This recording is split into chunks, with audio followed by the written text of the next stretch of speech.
On February 22nd, 2025, after spending 505 days alone in an underground tunnel, Omar Shev emerged from the dark into the light. Before he was released, though, he was escorted on stage alongside Hamas, where he shared what is known as an intimate kiss with one of the fighters, a false representation of the so-called amazing treatment he received in captivity. Was Omar truly so delighted by this entire ordeal that he would kiss his captors goodbye? Or should we think more critically about the complexities of what it means to survive as a hostage? Muslims keep sharing these videos as proof that Hamas treated the hostages well, but this is a lie. In this video, we are going to share stories like Omar's, and I want you to take into consideration the psychological impact being a hostage may have on a person, the context of the behavior being influenced by the environment they're in, and listen to the other side, the hostage's side, after they return home. Regardless of what you think about the conflict, there's a specific issue here to address, which is the lies that are being accepted that skew people's perspective on the situation. We're going to cover one such lie here, which Muslims keep sharing over and over again. Let's get into it.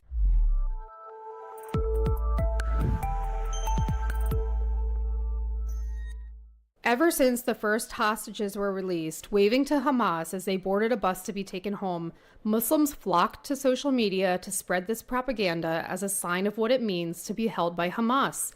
They would say things like, "This is how captives are treated according to Islam." Let's see some of the comments people left. "Notice how none of the hostages look drugged like the media said they were. Cry harder in the comment section, Zionists."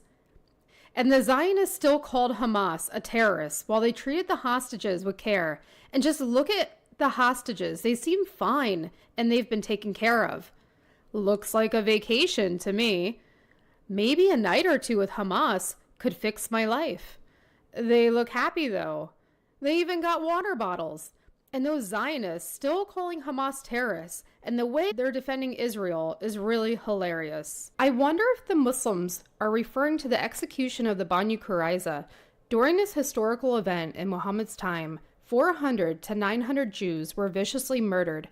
Men were murdered, while women and children were taken as slaves.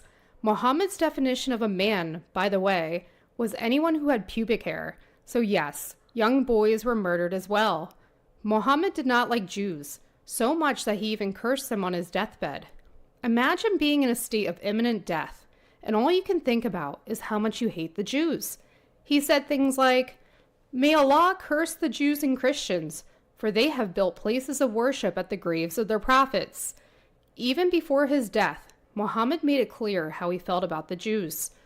Muhammad says this, "I will expel the Jews and the Christians from the Arabian Peninsula, and I will not leave any but Muslims." Then we have this saying about the end of times, where the prophecy is that Jews will be outed by the trees themselves, so that they can be killed by the Muslims. Islam has a very dark history with Jews, so to say that Hamas loves Jews makes no sense, especially within the context of how this event transpired in the first place.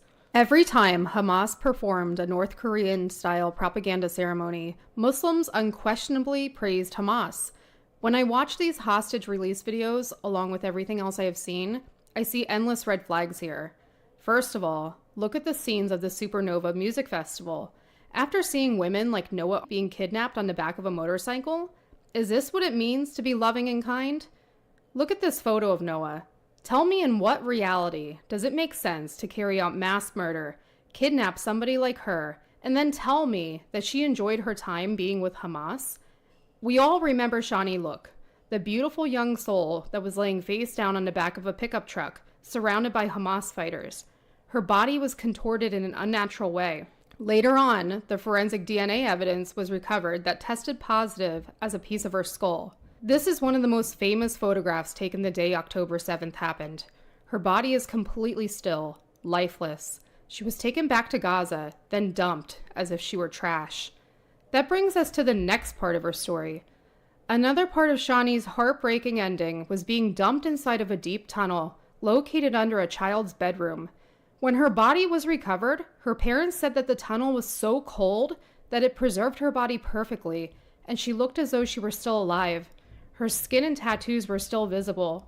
She was found with the remains of 4 other hostages. Okay, so I am not sure how many of you have seen this photo, but this is how deep the tunnel goes. This tunnel is 30 feet.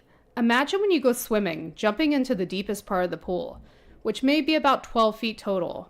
This tunnel is 18 feet deeper than that. Is this the good treatment Muslims are talking about? Or do they think good treatment means releasing dead or ghostly humans that look like they just came from Auschwitz? Can we ask, just for a second, what was the purpose and meaning of taking people like this to begin with? How can you kidnap and murder over 1,200 people in a day, only to come to the conclusion that the treatment they will receive under Hamas is nothing but loving kindness?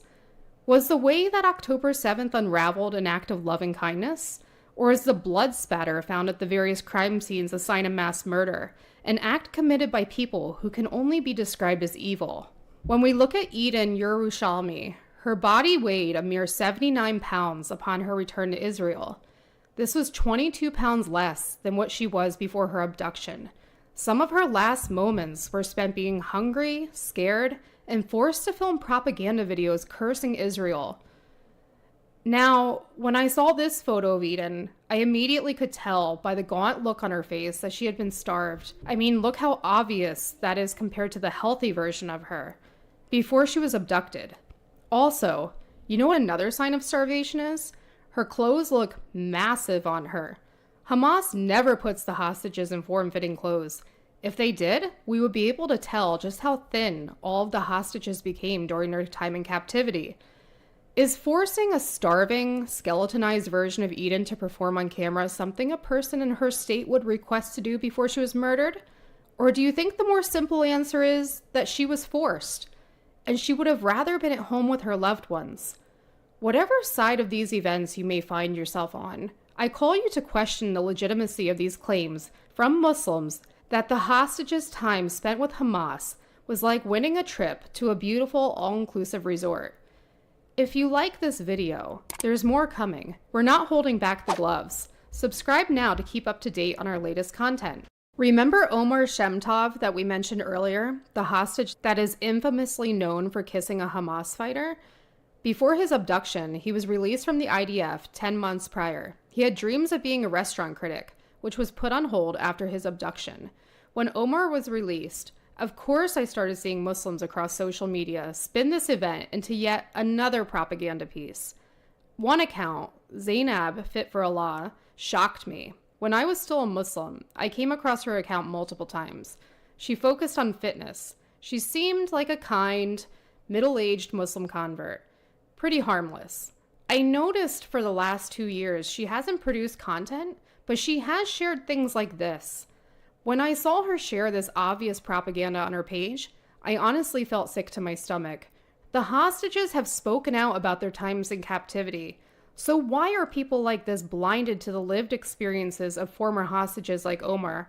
Instead of assuming that there is one way to assess the quality of life and happiness of the hostages, meaning things were perfect, שהוא שלב, אתה לא מאמין שזה קורה לגוף שלך? בתקופות הגרועות זה אומר שמה אוכלים? בתקופות הגרועות אוכלים פעם ביום קערת פסטה. וזה האוכל לכל היום. שזה 250-300 קלוריות. ליום. ליום, שזה עשירית ממה שאני צריך. ואם זה קורה יום, יומיים, זה לא נורא.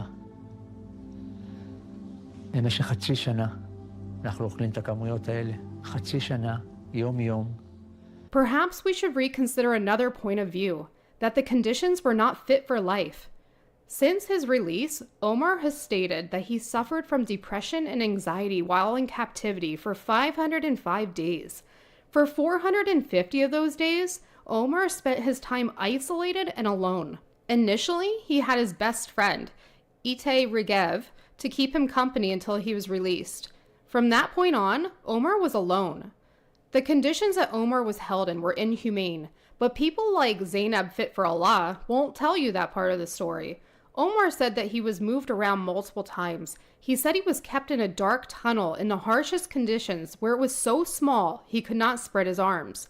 He said that he had little food and brackish water. In total, Omar lost 37 pounds while in captivity.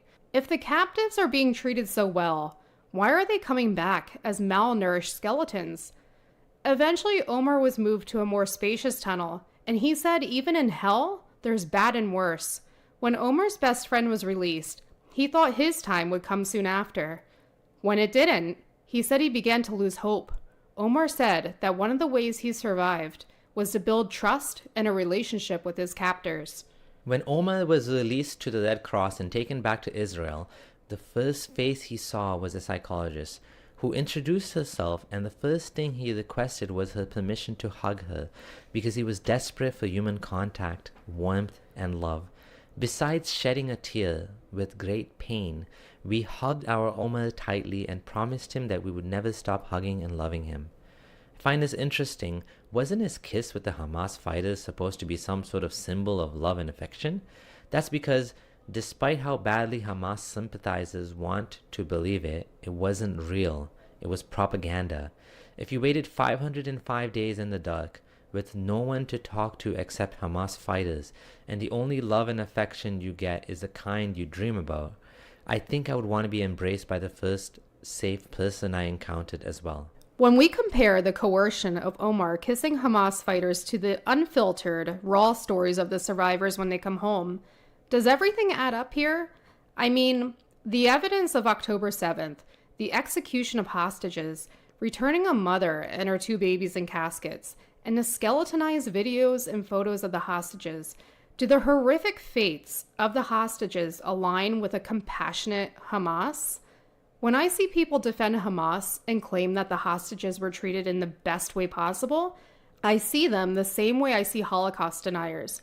How can we simply ignore the published research, the lived experience, and the mountains of forensic evidence that tell the story of the fate of many hostages? All of the ceremonies are twisted and calculated. There is no authentic love and connection between the hostages and their captors. Tell me, how are you going to act when your final chance at freedom means you need to perform like a monkey on stage, kissing your captors, smiling and waving? After being beaten, starved, and watching your family and loved ones brutally murdered before your eyes, you will most likely do anything to cooperate to secure your release. Why would you ruin your chances by being defiant after all that you have been through? If this was a true kiss of happiness, these Jews will be converting to Islam and joining Hamas. Speaking of the Bibas family, let's talk about them for a minute. I really wanted to emphasize a few things here, starting with the fact that they did not come back alive. Seeing the caskets of the Bibas family on stage during the macabre Hamas ceremony was a reminder of the cruelty of life with Hamas. So many hostages came back alive, or barely alive and starving, but Sherry and her sons, Ariel and Kiefer, did not. We are never going to know the true story because the ones who can tell it are no longer with us. But why? Why resort to killing a mother and her 2 babies? What did this accomplish? When the bodies were handed over to the Red Cross, they were taken to Abu Kabir Forensic Institute in Jaffa, Tel Aviv, where autopsies were performed on their remains. The results of the autopsy were shared with other professionals in the field internationally. A licensed professional is not going to disclose photographic evidence, toxicology reports, autopsy findings, and other documentation internationally only to lie about it. Anyone who did not agree with the findings or believed they were not conducted in good faith would have spoken out about this. The cause of death was ruled a homicide. The medical examiner stated that the children were killed with bare hands. Their mother was also brutally murdered. Now, the Bibas family requested that the autopsy reports are not made public, which I respect. Given that we do not have the actual reports, there are ways to debunk Hamas and theorize about what actually happened. Muslims took to social media to say that this was a lie, that Hamas was the one telling the truth. Hamas said the family died in an airstrike, but there is a lot to question here.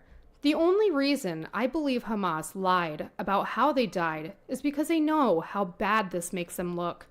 I also do not believe they are smart enough to understand what forensic evidence is, and that this evidence will tell the true story as to whether or not something happened while the person was still alive or post-mortem. For example, there is something called post-mortem hair banding. If hair was pulled from the head of the victim, there are ways to tell if this happened before or after death. In the event it happens after death, The hair will have a black band on the follicle. As you can see in this photo, this is what hair would look like on a decomposing body. As far as saying the family died in an airstrike, there are ways to tell whether or not that actually happened, or it was staged and purposely done. An airstrike is a heavy-handed way to die, so Hamas recreating that in a believable way would have been difficult to do. When someone like Paulina posts this ignorance on her Instagram, it just shows a complete absence of critical thinking skills. Paulina, even if the family did consent to the release of the autopsy report, you would still say they're lying. You would never believe a single shred of evidence presented to you because you are not committed to being open-minded. You would rather believe Hamas, who sends mothers and children back in caskets and kills hostages close range, execution style. Also, let's remember that Hamas kept many of the hostages in tunnels under the ground, which actually kept all of them safer than the general population. I do not believe for 1 minute that Hamas is being truthful about the manner of death of the Bibas family. One last point I wanted to touch upon before we move on. Remember the 40 beheaded babies in the news? I did some digging into this, and technically speaking here, many of the burned bodies from the October 7th attacks arrived at the medical examiner without heads, some bound together before they were set on fire. While Dr. Chen Kugel did say that there were decapitated children, this part is true. The part that is difficult to determine is whether or not this occurred before or after death. Many of the remains that arrived there were not whole, complete remains. From bone fragments to bloodstained baby mattresses, these were the ways that the remains were being identified, if at all. As you can see in this photo, there's an entire table of bone fragments, most likely not belonging to one individual, but many. So, to say that there is no possibility for decapitated remains to arrive is just ignorant. While it's unlikely Hamas carried out any beheadings, burning people would have been the more likely explanation here. In total, 200 experts were a part of receiving and identifying the remains of the victims from this attack, coming from the United States, Switzerland, and New Zealand. A groundbreaking study was released where former Hamas hostages cited physical and psychological trauma. Women and children who only spent 50 days with Hamas until their release cited poor sanitation, isolation, lack of food and water, and emotional and psychological abuse. Even though the hostages spent 50 days with Hamas, they still lost significant amounts of weight and had complications from poor hygiene and no medical treatment. I don't know about you, but if I was scrolling through Airbnbs and I saw Hamas tunnel advertisement, I'd probably pass on that. All of the children in the study were forcibly taken from their homes. 24 out of 26 witnessed the murder and kidnapping of other family members during the attack. All 26 people reported a lack of sanitation and hygiene. 6 people had lice, while others who were kept underground for the majority of the time had a vitamin D deficiency. In another part of the study, unusual infections were present. Blood tests showed that about half of the captives had unusual infections, some from tick-borne fever and others from Q fever, transmitted by inhaling dust or contact with sick animals.